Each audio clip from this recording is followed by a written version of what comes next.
ناظرین، غزہ کے اندر شہادتوں کی تعداد 11,000 سے زیادہ ہو گئی ہے۔ 11,000 سے زیادہ جو غزہ کے لوگ ہیں وہ اب تک شہید ہو چکے ہیں۔ اس پہ امریکہ نے کہا ہے کہ یار بڑا دکھ ہوا، ہمیں تو اتنا دکھ ہوا ہے کہ ہم بتا نہیں سکتے، بہت دکھی ہیں، دل ٹوٹ گیا ہے ہمارا۔ حالانکہ یہ یاد رکھیے گا کہ 2-3 مرتبہ یونائٹڈ نیشنز کی سیکیورٹی کونسل کے اندر جو سیز فائر کی قرارداد آئی، اس کو ٹیکنیکل بنیادوں پہ، ایسے نہیں بس ٹیکنیکلی وہ ٹھیک نہیں تھی نا، تو اس لیے امریکہ نے ویٹو کر دی، ورنہ وہ ویٹو نہیں کرتے، ان کو دکھ ہے نا، وہ کہہ رہے ہیں ہمیں دکھ ہے، بس ٹیکنیکل بنیادوں پہ ہم نے اس کو ویٹو کیا، تو اس کے درمیان 11,000 لوگ جو وہ شہید ہو گئے۔ CBC نیوز کینیڈا کا انہوں نے رپورٹ کیا ہے کہ US voices concern as Gaza hospitals reported Palestinian death toll tops 11,000۔ یہ ہاسپٹلز ہٹ کا کیا سین ہے وہ میں ابھی آپ کو بتاتا ہوں۔ اس وقت جب ہم بات کر رہے ہیں نا تو شدید لڑائی جاری ہے غزہ کے اندر، جو ہاسپٹلز ہیں ان کے ارد گرد شدید لڑائی جاری ہے۔ 2-3 ہاسپٹلز وہاں کے بڑے ایسے ہیں، انکلوڈنگ الشفا ہاسپٹل جو کہ وہاں کا سب سے بڑا ہاسپٹل ہے، تو اس کی پسگردائی میں، اس کے آؤٹسکرٹس میں لڑائی جاری ہے شدید قسم کی۔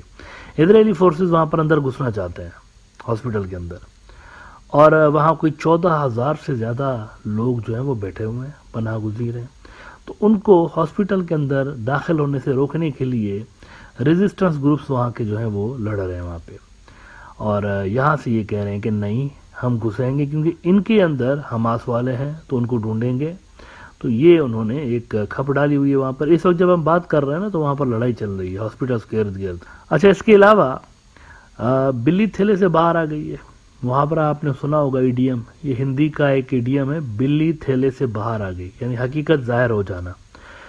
تو پچھلے دنوں بلنکن صاحب نے ایک بیان دیا تھا کہ ہم وارننگ دیتے ہیں اسرائیل کو کہ نہیں، آپ نے رہنا نہیں ہے غزہ کے اندر، آپ آپریشن کریں واپس آ جائیں، یہ آپ کا علاقہ نہیں ہے۔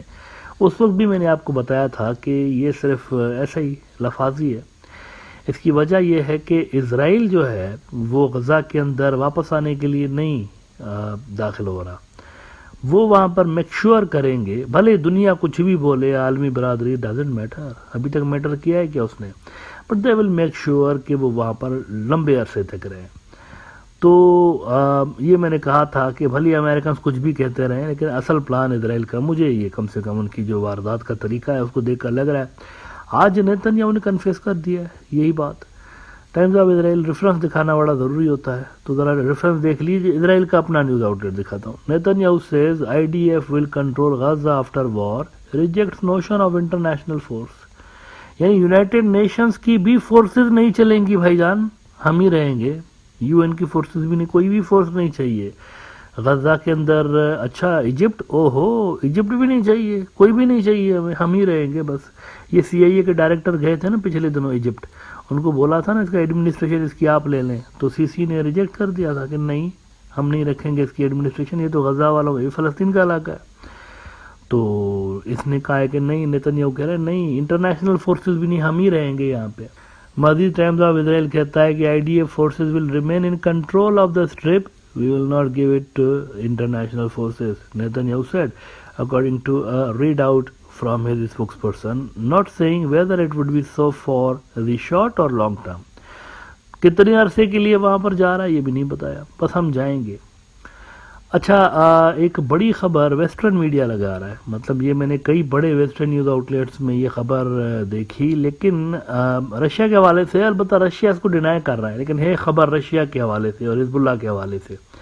ویسٹرن میڈیا کہہ رہا ہے کہ یہ جو حزب اللہ ہے نا، اس کو رشیا کا جو ویگنر گروپ ہے اس کی حمایت حاصل ہے، اور Wagner group air defence system جو ہے رشیا کے، جو کہ بڑے جدید قسم کے ہیں، وہ یہاں پر لا کر اور حزب اللہ کو دینے والا ہے، یہ ویسٹرن میڈیا نے لگایا ہے۔ نیو یارک پوسٹ کو مثال کے طور پر میں یہاں پر کوٹ کرتا ہوں، Russia's Wagner group prepares to send حزب اللہ weapons amid clashes with Israel, US says۔ حسن نصر اللہ اس لیے ویٹ کر رہا ہے کیونکہ وہاں سے ویپنس اکٹھے ہو رہے ہیں، مزید اور زیادہ ویپنس، تو کہہ رہے ہیں رشیا سے آ رہے ہیں۔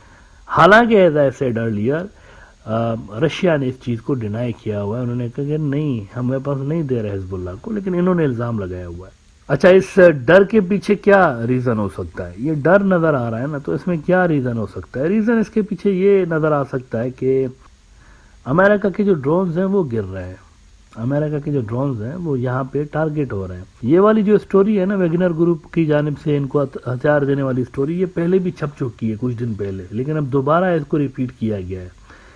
تو یہ مجھے لگ رہا ہے یہ جو ہوتھیوں نے ڈرون گرایا ہے تو اس کے بعد امریکن کو شاید شک ان کے اوپر ہے کہ یہ میرے خیال سے یہاں پہ، کیونکہ پہلے وہ سمجھ رہے تھے کہ ایران ہے اس کے پیچھے، لیکن یہ جس طریقے سے ڈرون گر رہے ہیں ان کے، تو یہ وہ سمجھ رہے ہیں یہ ایران سے آگے کی کوئی چیز ہے. تو اس میں ان کو شک جو ہے وہ رشیا کے اوپر جا رہا ہے کہ رشیا شاید یہاں پہ کوئی بڑی گیم کھیل رہے ہیں ہمارے ساتھ، تو اس لیے انہوں نے ویگنر گروپ کے اوپر الزام لگایا ہے. لیکن ویگنر گروپ والوں نے اس کو رد کیا ہے، رشیا نے اس کو رد کیا ہے کہ نہیں اسلحہ نہیں دے رہے. اچھا بائی دا وے آج بھی یونائٹڈ نیشنز کے اندر رشینز نے فلسطینیوں کے حق میں بات کی ہے. رشینز نے ویسے قرارداد بھی پیش کی تھی اس سے پہلے سیز فائر کی، وہ ویٹو ہو گئی تھی، امریکہ نے اس کو ویٹو کیا تھا.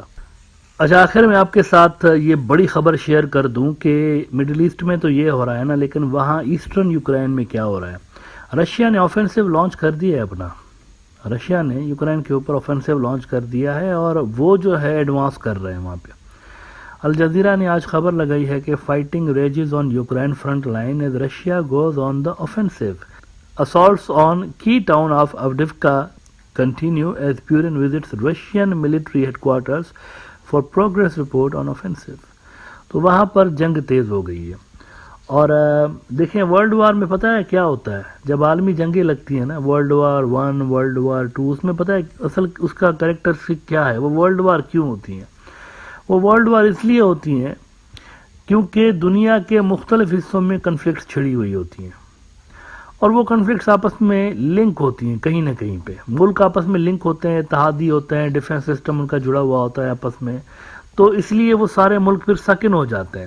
یہاں پہ یہ دونوں جو جنگیں ہیں نا، مڈل ایسٹ والی اور وہ والی جو ہے یوکرین والی، یہ لنک ہیں تھوڑا بہت آپس میں. رشیا کا فیکٹر ہے تو وہ ویسٹ والے سمجھ رہے ہیں کہ یہ جو جنگ ہے یہ رشیا کا اس میں رول ہے کوئی نہ کوئی مڈل ایسٹ والی جنگ میں، وہ اس کو اس نظر سے دیکھ رہے ہیں. حالانکہ رشینز کہہ رہے ہیں کہ نہیں ہمارا کوئی رول نہیں ہے. پھر وہ ان کے اسلحے کی بھی بات کر رہے ہوتے ہیں. پھر ایران کا جو لنک ہے رشیا کے ساتھ، ایران کا جو اسٹریٹجک پارٹنر ہے رشیا، چائنا بھی اسٹریٹجک پارٹنر ہے، لیکن ڈیفنس کے اعتبار سے اگر آپ دیکھیں تو ایرانی اور رشیا مڈل ایسٹ کے اندر پارٹنرز ہیں، دونوں کے اتحادی ایک جیسے ہیں. تو اگر یہاں پہ ایران کے انٹرسٹ کو نقصان پہنچے گا، حزب اللہ ایران کا انٹرسٹ ہے، حماس ایران کا انٹرسٹ ہے، یہ سارا ایکسس آف ریزسٹنس ہے ایران کا جو کہ انہوں نے اسرائیل کے خلاف بنایا ہوا ہے، اس کے اندر ہوتھی بھی ہے.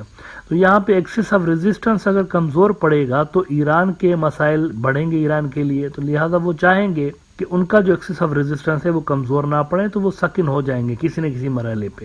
اور وہ اکیلے سکن نہیں ہوں گے، ان کے ساتھ 3-4 ملک ہو جائیں گے. یمن آلریڈی ہو چکا ہے، پھر آپ دیکھیں عراق آلریڈی ہو چکا ہے، عراق اور ایران کی ایک جیسی پالیسیز ہوتی ہیں، وہ آلریڈی ہو چکا ہے. اور سیریا بھی ہو جائے گا کیونکہ وہاں پر بشار الاسد جو ہے وہ ان کا ایرانیوں کا اتحادی ہے. تو یہ دونوں جنگیں جو ہے نا سم ہاؤ آپس میں ریلیٹڈ ہے.